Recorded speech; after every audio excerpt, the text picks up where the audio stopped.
El eclipse, del griego ekleipsis, que quiere decir la desaparición o abandono, es un hecho en el que la luz procedente de un cuerpo celeste es bloqueada por otro, normalmente llamado cuerpo eclipsante.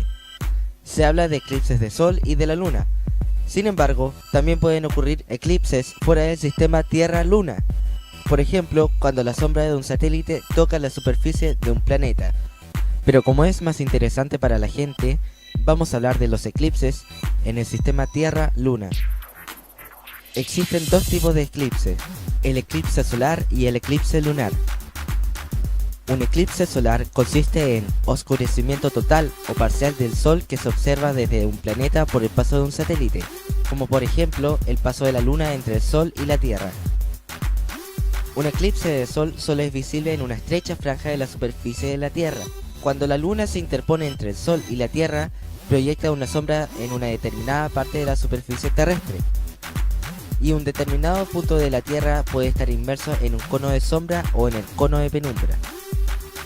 Aquellos que se encuentren en la zona en la cual se proyecta el cono de sombra verán el disco de la Luna superponerse íntegramente al del Sol, y en este caso se tendrá un eclipse solar total.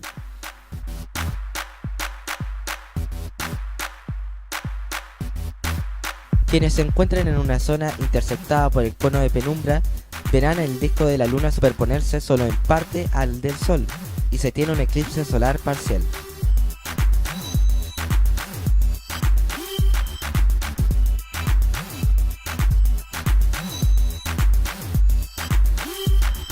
Se da también un tercer caso cuando la luna nueva se encuentra en el nodo a una distancia mayor con respecto a la media. Entonces, su diámetro aparentemente es más pequeño con respecto al habitual, y su disco no alcanza a cubrir exactamente al del Sol. En estas circunstancias, sobre una cierta franja de la Tierra incide no el cono de sombra, sino su prolongación, y se tiene un eclipse solar anular, pues alrededor del disco lunar queda un visible anillo luminoso.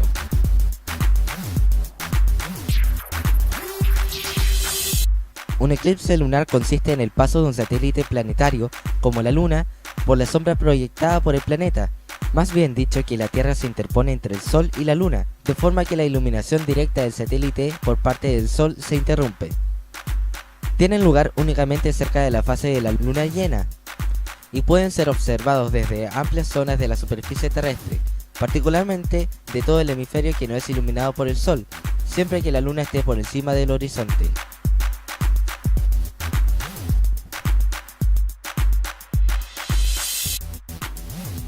Los eclipses pueden predecirse de dos formas diferentes. La primera, que se hizo posible con el desarrollo de la informática, consiste en calcular con gran precisión las órbitas de la Tierra y la Luna, calculando así las posiciones exactas de sus sombras en cada momento, y registrando los momentos en que las sombras se proyectan sobre el otro astro. La segunda forma es la que se ha utilizado desde la época de los asirios y los babilónicos hasta nuestros días, y esta consiste en anotar las repeticiones cíclicas de estos fenómenos. El ciclo más notable con que se repiten es, sin lugar a dudas, el ciclo llamado Saros.